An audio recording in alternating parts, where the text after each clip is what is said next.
Ilber Ramadani mund të largohet nga Lecce, ndërsa Torino është shfaqur në horizont. Mesfushori i kombëtares ka kontratë të vlefshme deri në fundin e sezonit të ardhshëm. Për këtë, te Torino kanë filluar të bëjnë llogaritë sa do të kushtonte kartoni i tij. Bëhet fjalë për 6 deri në 8 milionë euro në total. Kjo shifër do të ndryshonte nëse Lecce nuk qëndron në Serie A. Aberdini, nga ku u ble kartoni i Ramadanit, ka ruajtur 10% në rast rishitje nga Lecce, ndërsa skocezët përfitonin 1.2 milion euro. Ramadani ndërkohë është si i preferuar për Roberto D'Aversa, që aktualisht qëndron në stolin e Torinos.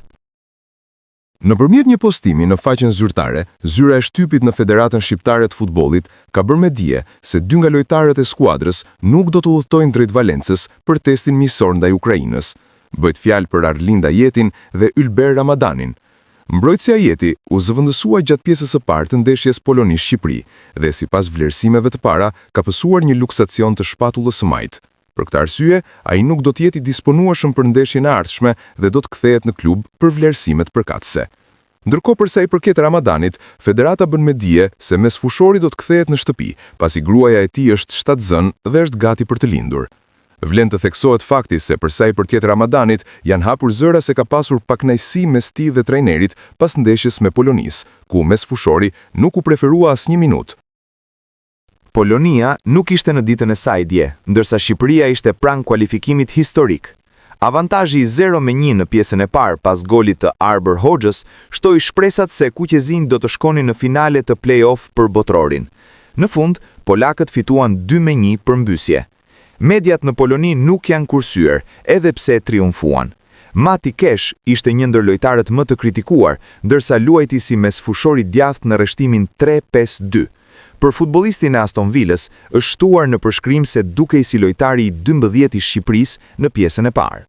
Disa herë në pjesën e parë, dukej si lojtari i 12 i Shqipërisë, veçanërisht në zonën tonë të penaltisë. Kundërshtar të nivelit më të lartë, do të kishin kthyer të paktën një rast nga dhuratat e tij në gol. Fatmirësisht, ai shmangu një gabim të njëjtë në pjesën e dytë. Gjithsesi, mund të presim më shumë nga ai në sulm, ishte vlerësimi i sportive faktit. Jan Bednarek po kthehej gjatë natës së të enjtës në një hero, jo për Polonin, por për Shqipërinë. Gabimi i tij në kontrollin e një topi të gjatë nga Ismaili solli golin e avantazhit të shënuar nga Hoxha dhe i dha një shtys kuqezinjve që të ndërronin për botrorin 2026. Për fat të keq, Polonia përmbysi shifrat në pjesën e dytë, por Bednarek ishte shumë i lehtësuar që gabimi i tij nuk rezultoi fatal. Ishte një gabim i thjeshtë nga ana ime dhe një mësim dhe eksperiencë e madhe për të ardhmen, për të mos ndryshuar mendjen në minutën e fundit. Në atë situatë kisha gjithçka nën kontroll dhe vetmja gjë që dështoi ishte vendimi në fund fare. Në fillim doja t'ja kaloja topin e parë Kivjorit, por pastaj pash se kisha shumë hapësirë përreth meje dhe vendosa ta merrja topin. Si rezultat, bëra një gabim të thjeshtë, por për fat të mirë treguam se jemi një ekip. Dhe kur një lojtar bën një gabim, ka të tjerë që do ta zgjidhin, dhe për këtë meritojmë të marrim meritat. Leva shënoi një gol të shkëlqyer nga goditja standarde dhe Zielinski kishte bërë edhe më parë një gjuajtje të shkëlqyer që mund të kishte përfunduar në gol.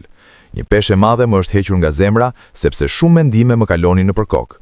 E dija sa e rëndësishme ishte kjo ndeshje për ne, për tifozët tanë dhe për kombin. Ishte e vështirë, por kam pasur shumë momente të vështira në jetën time dhe kjo më dha eksperiencën për të përqendruar në hapin tjetër. Ne e fituam ndeshjen dhe tani të gjitha mendimet e mia janë të përqendruara te Suedia, tha Bednarek. Por çfarë ndryshoi mes pjesës së parë dhe të dytë që ndryshoi edhe qasjen e Polonisë, e cila dukej në gjysmë në pjesën e parë? Shkëmbyen fjalë të rënda dhe të sinqerta në dhomën e zhveshjes. Këto nuk ishin vërejtje emocionale, por të tilla që na ndihmuan të rregullonim taktikat tona. Ndeshja filloi shumë mirë, por më pas loja jon u dobësua pak. Pati gabime, përfshirë edhe atë që bëra unë. Është e natyrshme që në një situatë të tillë të ketë një ndjenjë pasigurie, jo vetëm brenda ekipit, por në të gjithë stadiumin. Por kështu e një ekip që mund të dalë nga telashet. Ndikimi emocional ishte i jashtëzakonshëm. Për fat të mirë, tani mund të përqendrohemi te Suedia dhe që në fund të takohemi të gjithë në Kupën e Botës në qershor. Tham në pushim se mund të ndryshon informacionin ton pasi të kalonte pak kohë. Mendoj se patëm disa probleme me këtë formacion sepse patjetër duhet ta lëvizim topin më mirë dhe të përqendrohemi te topi. Në këtë formacion jemi 4 veta në mbrojtje në vend të 5, kështu që ka më shumë rapim, por edhe më shumë lojtar në sulm. Kundërshtarët tanë duhet të mendonin për mbrojtjen dhe kjo është një nga arsyet pse fituam, shpjegoi Bednarek.